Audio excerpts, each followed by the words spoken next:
Now, whenever you are having a discrete type of data,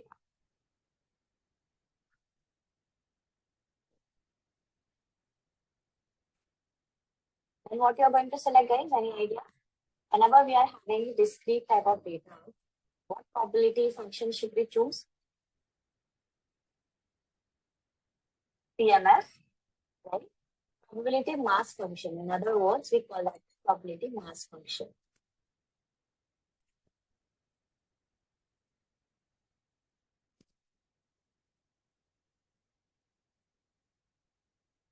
Okay, just understand whenever we were talking about PDF, means probability density function, we are finding the probability for continuous type of a data.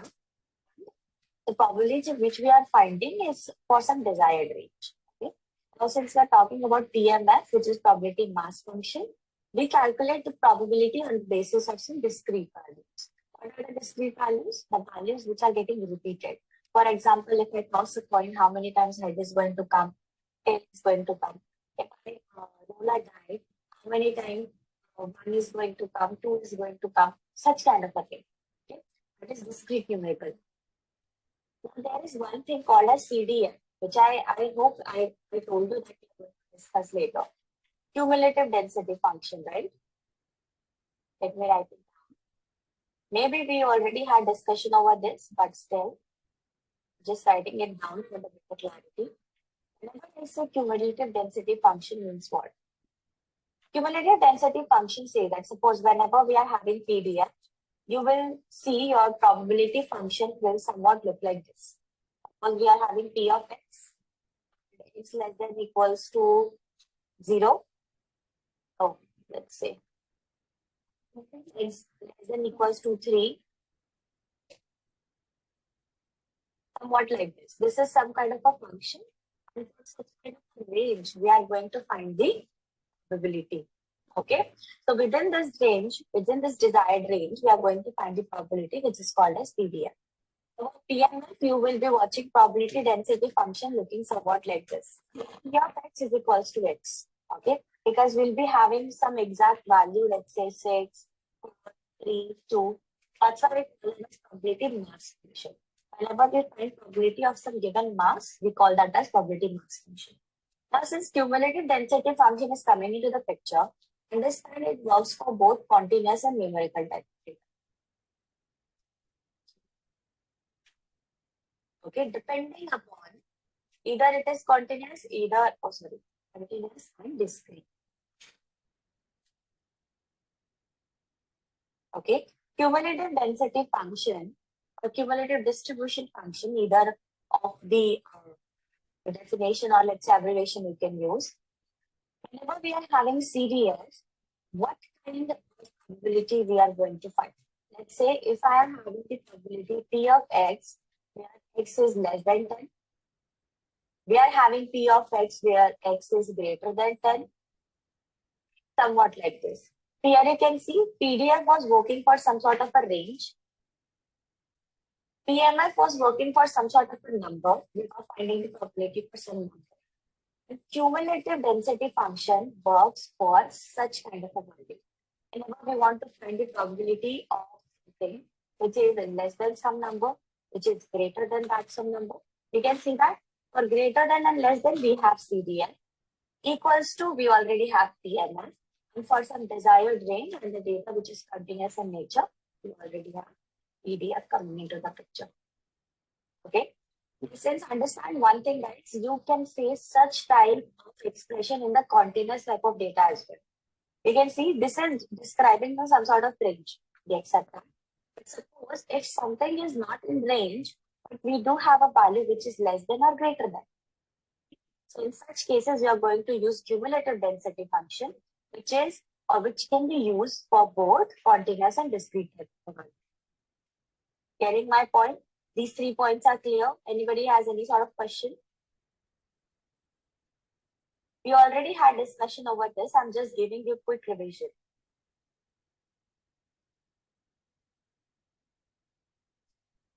Yes, no, maybe.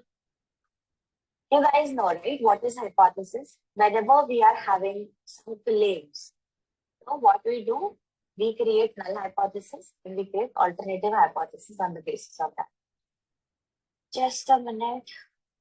Now understand this. Consider you haven't heard about hypothesis testing and this is your first time. Okay. Let's remove the idea of what is one tail and what is two tail. Just understand we are talking about the hypothesis. Okay. And here you can see this is one example for the hypothesis. Okay. Now you can see this is the underlying question. And on the basis of this underlying question, we have to create the expression of hypothesis. I'm considering that none of you know how to create hypothesis expression. Now guys, why do we create hypothesis expression? Because it is very important while judging the output. Okay? As in, if we have to reject the null hypothesis or we are failing to reject the null hypothesis, which means we are accepting alternative one. Okay?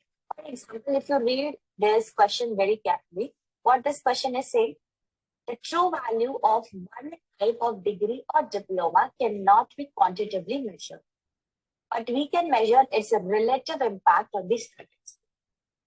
Okay, which means it is trying to tell you that what kind of a degree, let's say some of you are BTech, some of you are BSc, MSc, BA, MBA, whatever the degree is, it does not have any sort of relation or relative impact on the salary.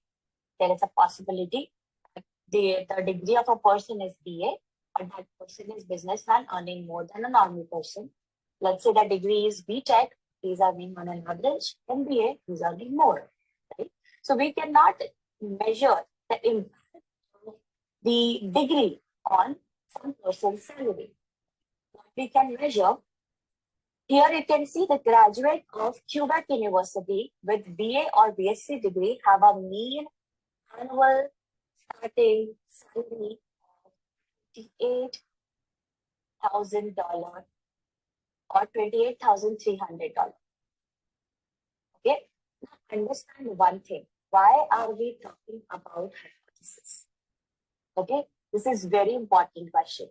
Hypothesis helps you to calculate or to gauge certain impact on some activity. Okay, here in this case, you can see it is showing some relative impact on the starting salary of person. Okay, understand, hypothesis test, whenever we do, usually it helps us to judge the difference between, or let's say the difference of mean between the sample and the population. For example, we are having the mean of sample somewhere X, and we are having the population mean somewhere X plus 1. We have to judge on the basis of sample, can I claim that it is same for that of the population? The same thing is happening here. You can see graduates from Quebec University with BA, 65 Quebec graduates. What are we doing, guys? You know, Quebec is very huge university available in Canada. Okay, Quebec University, we are having a lot of graduates present there. From that population, I am picking 65 Quebec graduates with a civil engineering degree, and they are randomly selected. Their starting salary have a mean of 36,300. So what is the sample mean? We are having these 65 Quebec graduates, which is the sample for us. We are having the mean of sample here written as 36,300. Okay. If the standard deviation, which means the standard deviation is also given, which is $1670. Use a level of significance. If you guys remember, in the previous session, we talked about whenever you plot a standard normal distribution graph, there is always the acceptance range and the rejection range. Okay. Now, since the significance level here given as 0.01, what is the confidence interval, guys? Any idea? If the value of alpha given here as 0.01, what is CI here? What is the percentage of confidence interval here? 0.09. 0.09 or 99%. Okay. 0.09, 0.99. 0.99. Okay. So I'm just simply writing 99% here as the confidence interval. Okay. Why we do this? Why this calculation is important? Because that will help you to judge your acceptance area or rejection area. Okay. So I can say that 99% is there in my acceptance range. And this 0.1 or 0.01 or 1% is in the rejection area. So guys, this is yet to be decided. Is it going to be one-tailed graph, two-tailed graph? Okay, that we'll see later. That's why I'm not marking things out here in the graph. We will see, is it a one-tailed or two-tailed? I'm just writing down the information given in the question. Okay, now what is the claim? Claim that QBAC graduates with a civil engineering degree, the mean starting salary is greater than the mean of graduates with BA or BSc degree from the QBAC. It is trying to say that if we are having people who are doing civil engineering degree, the mean starting salary is greater than that the mean of graduate BA or BSc, which means those who are doing civil engineering, they are having the greater average salary as compared to the degree which somebody is pursuing as BA or BSc. Greater than, can you see that term is coming? Greater than. Okay. If you look into this portion, the underlying part of the question above is the original claim of the question. So this is here the hypothesis comes into the picture. Okay, that's what I told you. In the hypothesis, what usually we are going to do is, we are going to check if the mean of sample population is same as that of the, if mean of the sample is same as that of the population. That is what the major goal of hypothesis or inferential statistic is. Now, this is the underlying part stating the claim of the hypothesis. Now, here the greater than sign coming into the picture. So first we are going to write the hypothesis called as alternative. Okay, understand this thing very carefully. Previously, I have written the null hypothesis. That's why every one of you were getting confused, right? So whatever is there written in the question, consider that as the alternative hypothesis. What it is saying, greater than the mean of graduates.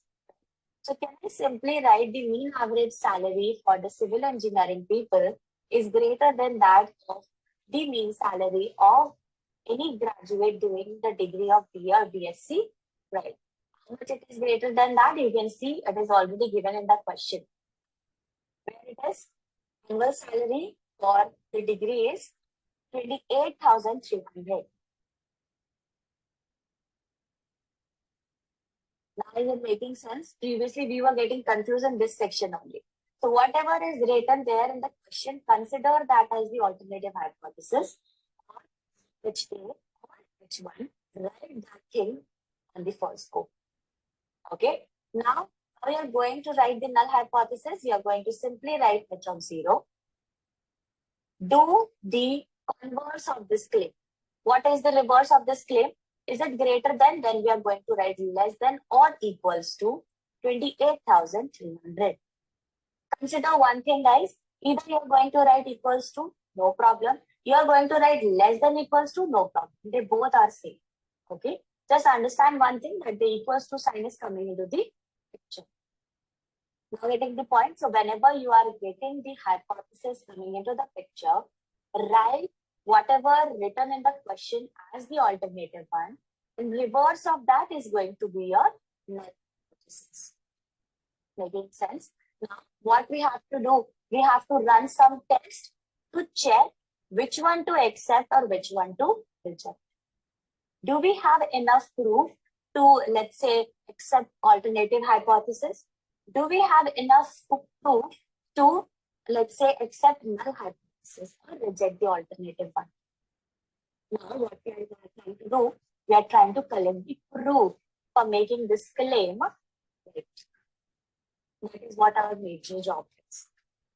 since you guys created the expression, what is the next thing which you have to do? To judge the acceptance area and the critical area. Makes sense? Getting the point? Since whatever you are writing, which is there in the question as the alternative hypothesis, I am going to consider this sign to check the acceptance or rejection area or critical points or acceptance points in the graph. Now look into this and let me know if do we have any sort of questions still here. Very good. Anything here written in the screen? Do you have any sort of question related to that?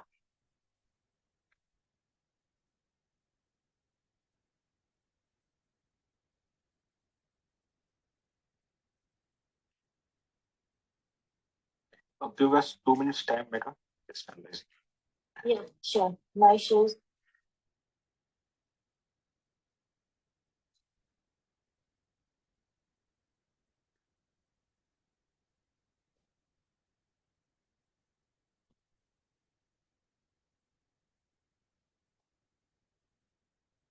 Now, this is something you guys can also say. When you are writing the expression like this, we are going to run different type of tests to check this claim. Okay?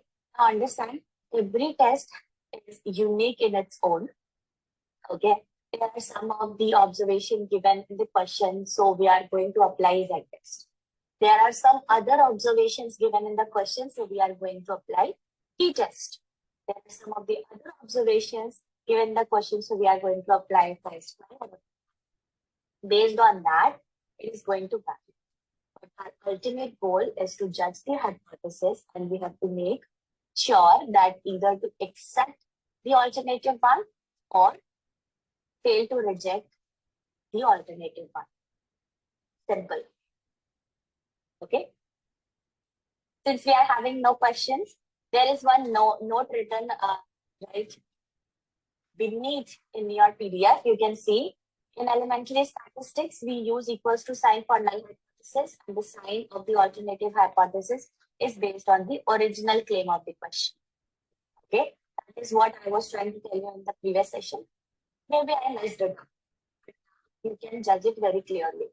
Whatever is there written in a question, you have to consider that as the alternative hypothesis. And whatever your alternative hypothesis is, on the basis of that, you are going to create the test, one-tailed test or two-tailed test, whatever it is. But we are yet to figure out which kind of a test it is. Okay. Let me erase this. You guys won't consider that as equals to. Okay. Now, usually, guys, we can use equals to as well. You can use something like this as well.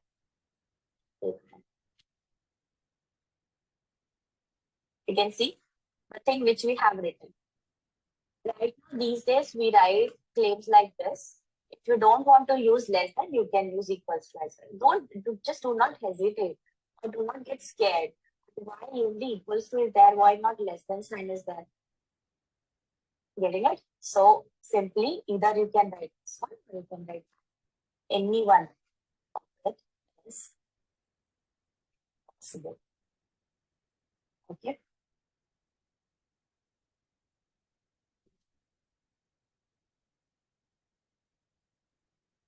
चले आगे बढ़े. Any questions? No questions. So I've already told me. Now just moving by erasing some of the drawings. We are moving forward. We'll talk about the tail test. Okay. As you guys can see, we are having alternative hypothesis. And what I told you, on the basis of the sign of alternative hypothesis, you guys are going to create the acceptance of critical region. What is the sign here, guys? Greater than. What kind of test? What do you guys think? Is it going to be one-tailed or two-tailed? What is your observation?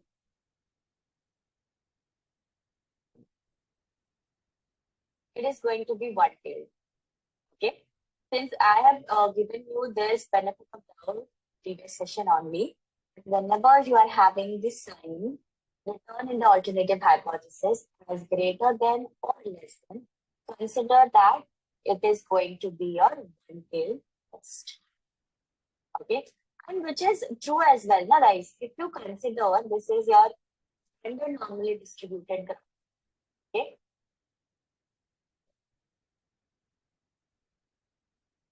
Okay. Here in the x-axis, I am choosing mean of the salaries, or let's say salaries. Salaries of the sample. Okay. Consider how many samples we picked there? 60 Quebec students, right? So salaries I'm plotting here. What is going to be there in the y-axis? If I'm plotting salaries in the x-axis, what is going to be there in the y-axis? EDS. Okay. So here you are going to plot probability density function. Why? Because it is continuous type of a data. Those who guys are still wondering what all happening, I'm letting you know that you missed previous session. That's why it is happening. We already had discussion on PDF. We already covered hypothesis testing discussion once in the previous lecture. Still we are doing it because I received so many queries for discussing this once again. Okay. So guys, do not forget the previous topics or concepts. Okay. If you are plotting the salary here it is going to be PDF. You guys know we are going to get the graph somewhat like this. Okay. No issues. What this hypothesis is claiming that the mean is greater than 28300. Whenever this is standard normally distributed graph, what it says that my mean is equals to 0, which is always going to come in center, and standard deviation is going to be 1. But here I can see mean is showing greater than 28,300. Okay, the sign is greater than. So means what? Whenever it is greater than, it is going to be right-tailed. Why? Because you can see it is showing that every value greater than 28,300 coming in the alternative hypothesis. So can we say that we are covering all the values coming less than 28,300 as the acceptance region? If something goes beyond that, can I make sure that it fall under the rejection region? Because that is what my alternative hypothesis is stating as of now. Right? What it is stating that any average value which is greater than 28,300 is going to be your alternative hypothesis given in the question. Right? What is my hypothesis? The average value of the civil engineer, average salary of the civil engineer student is less than 28,300. Okay. So what I'm doing, I'm just plotting the graph, looking into the sign, making every entry till 28,300 coming into the acceptance region. Value coming beyond that will fall under the rejection category. So you guys understand reverse psychology, right? If I want you guys to make my job done, I'm going to use reverse psychology like what? No, please don't do it. I'll try to smart and I'll try to provoke you in that direction. It's like, okay, it's fine. Please don't do it. But if you don't do it, my job will get stuck. Okay. One moment I am saying you, please do it. But at the moment, I'm saying not to do it, but still forcing you emotionally. What is reverse psychology? This is the same thing happening. The alternative hypothesis is stating civil engineering student earns greater than 28,300, which is the mean average salary. Right?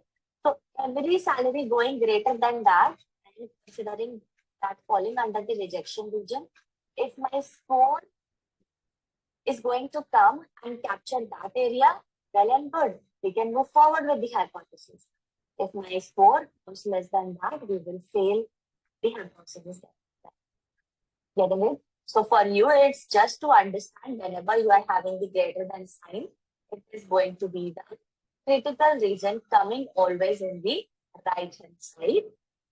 Whenever the sign is less than in the alternative hypothesis, it is going to be the left-tailed. So guys, you need to understand one more thing.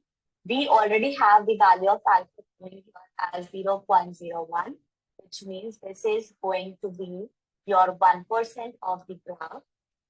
or standard normal distribution branch, this is your 99%.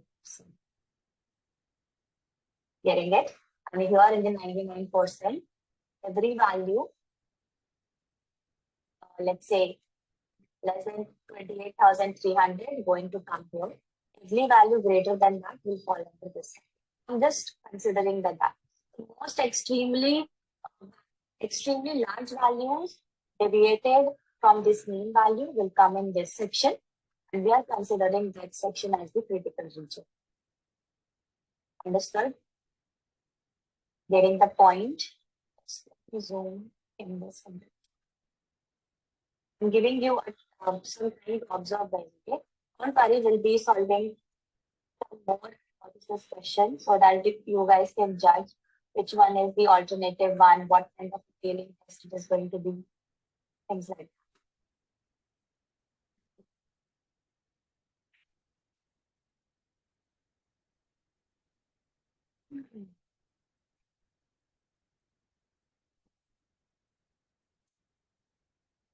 Yes, any questions?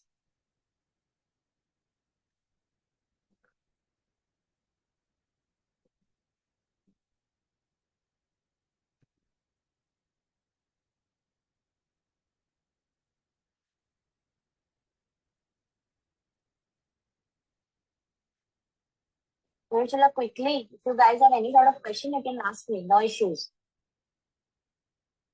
We are going to have the two-tailed discussion here. Okay, let me erase all of the drawings. You can see when you are having equals to or not equals to any of the cases coming into the picture, that is going to be a two-tailed test. Okay, two-tailed test, why? Because we don't know, we are not sure about, we must be having extremely small value or we must be having extremely large value in both the direction. That's why when equals to and not equals to comes into the picture, guys, we'll be having two-tailed test. Okay, you one data set. Okay, I'm expecting you guys to read the data set in your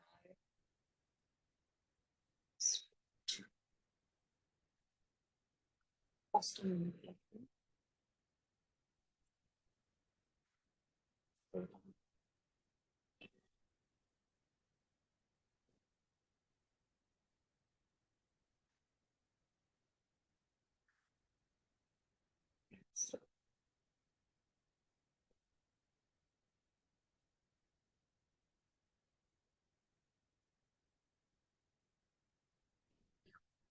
If you guys remember, in the previous section, we were talking about the passport sample. Right? It's the same passport sample. And there are 2 and 3 things to keep in mind while doing the Z test. I'll let you know once we talk about the Z test.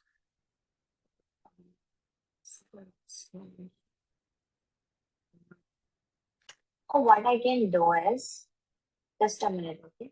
Let me make task easier for you. Most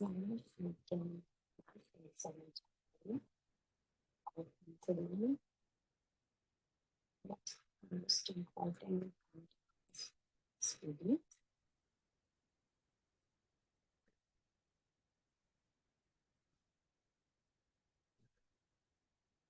So I am just simply writing sport dot to CSV sport dot CSV. Okay, now we'll be having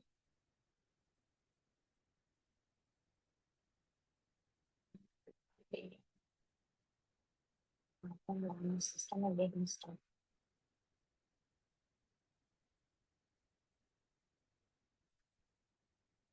Guys, can you hear me? Yes. Yes.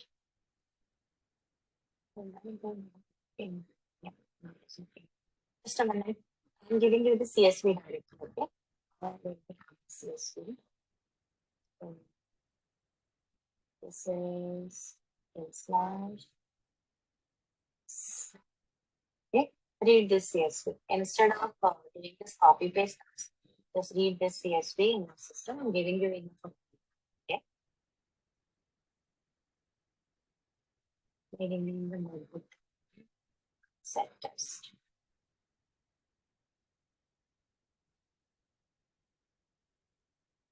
Just give me quick confirmation once done, okay?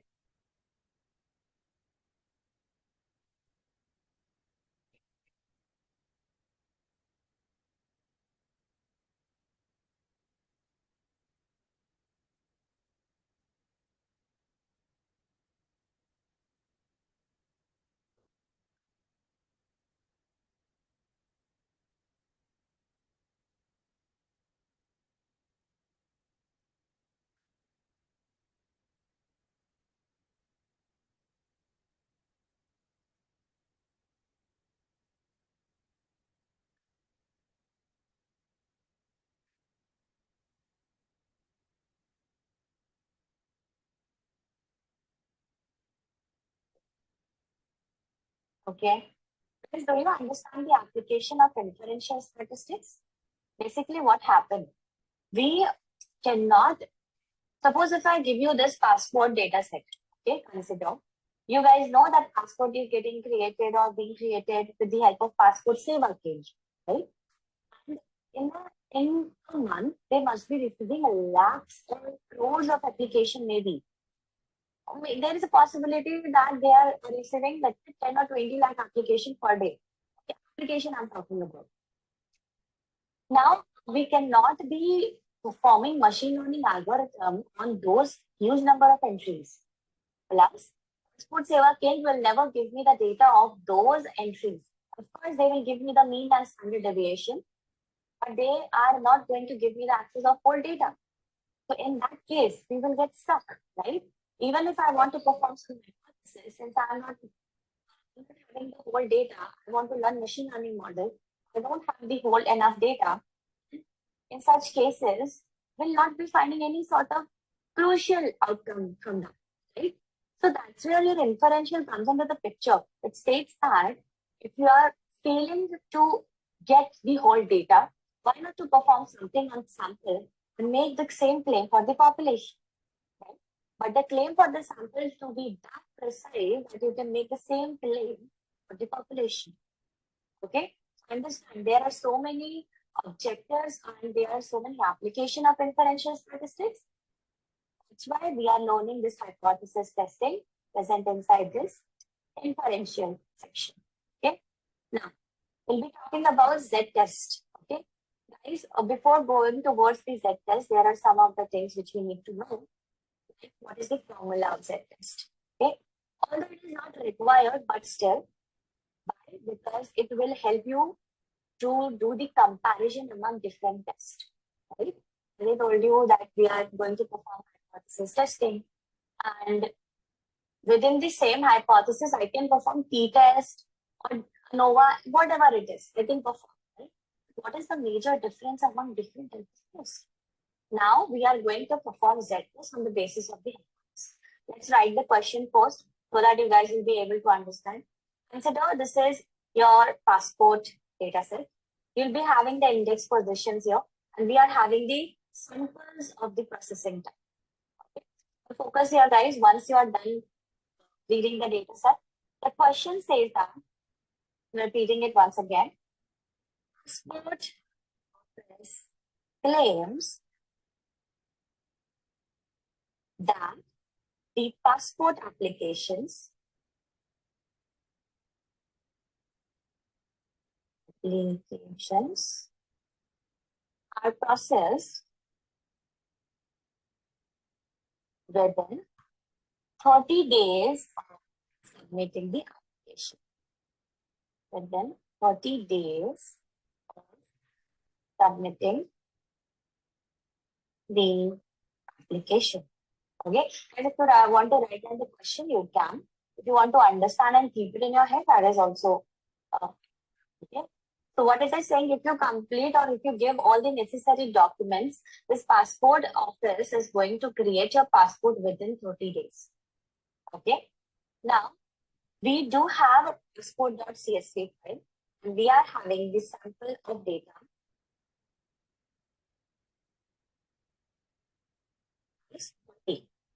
Okay. understand one thing, very important and crucial step for the Z test. Your sample size should always be greater than or equal to 30. Making sense? So the first thing that how you're going to judge in this particular hypothesis, I can perform Z test. The first test is check your sample, and if your sample size is greater than equals to 30, you are, let's say the first checkpoint is cleared for performing the Z test. Okay. The sample of the data which we are having is 40. Okay. No issues. Now this we have to conduct hypothesis test. Significance level.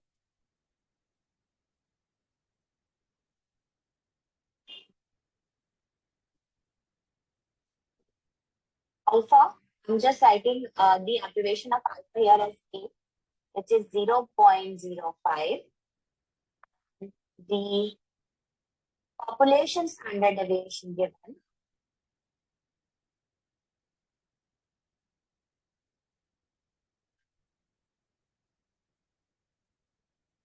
is 12.5 days. Okay. 12.5 days. Now understand. Now we will talk about the formula of Z test. Okay. You guys can see what all things are given. You need to understand how we are going to express it. Okay, with the help of what alphabets these things are going to get represented. Simple. Whenever I'm going to write some formula, let's say the formula of Z test I'm going to write. If you are going to calculate it manually with the help of your pen and paper, the formula is somewhat like this. Capital X minus mu divided by sigma divided by root over n. Okay. Now what is this X? It says nothing but the sample mean.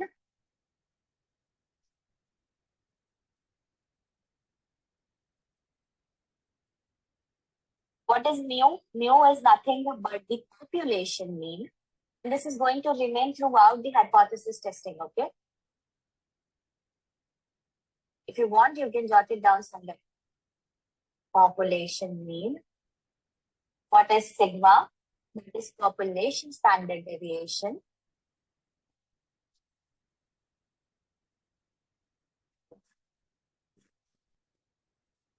And the fourth thing, which is small n, it is nothing but the sample size.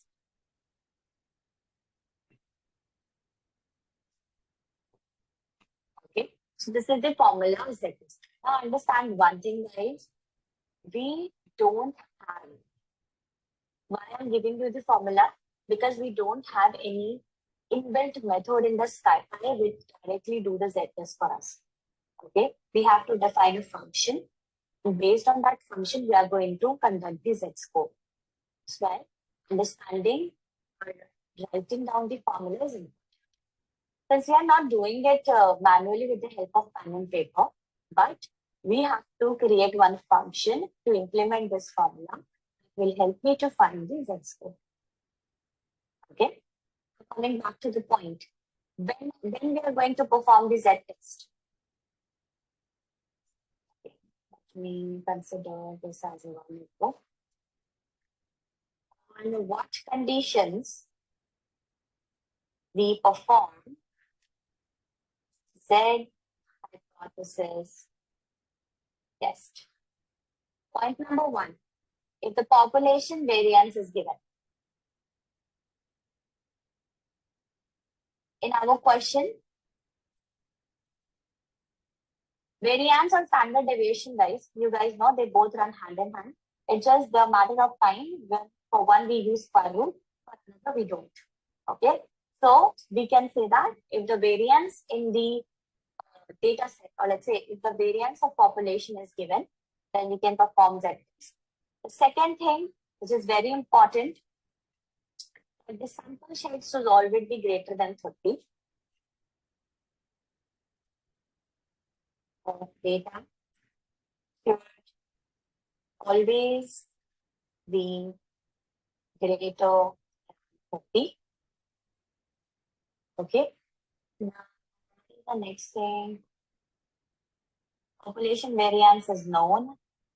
Population mean is given. Okay. This is also one point.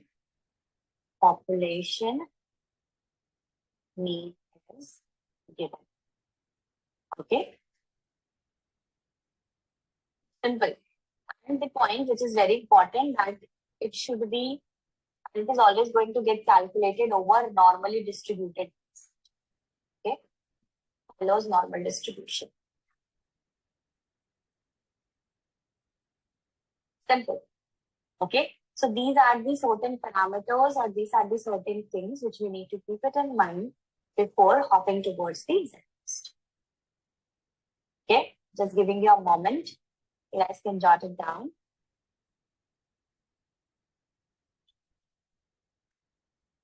Then we'll write the expression of hypothesis. Okay.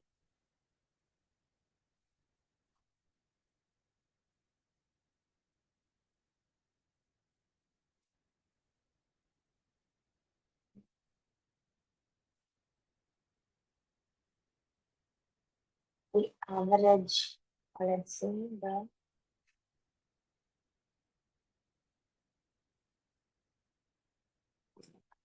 say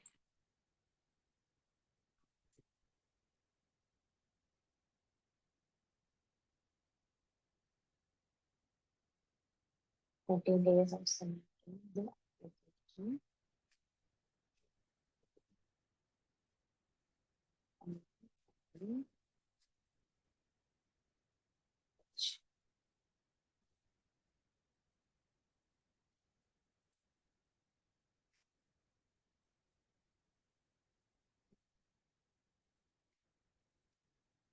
Okay, shall we move forward?